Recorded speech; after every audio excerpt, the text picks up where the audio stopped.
இப்ப திமுக கூட்டத்துக்கு வர்ற ஒரு 100 பேரை எடுத்துக்குவோம், விஜய் கூட்டத்துக்கு வர்ற ஒரு 100 பேரை எடுத்துக்குவோம்.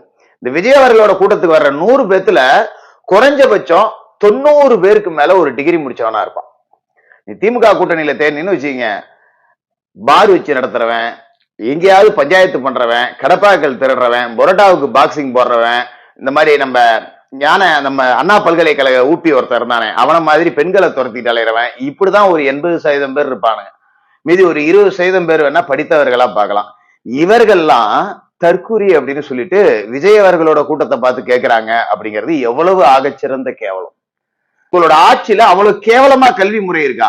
அப்புறம் என்னத்துக்கு கல்வியில் சிறந்த தமிழ்நாடுன்னு பெருமை பித்தறதுக்கு மீட்டிங் நடத்துறீங்க?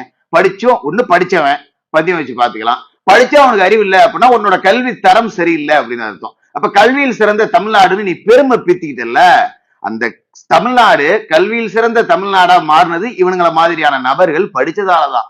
நீங்க அவனுங்களை போய் தற்கூரி அப்படின்னு சொல்லிட்டு சுய இன்பம் அடைஞ்சுக்கிறீங்க.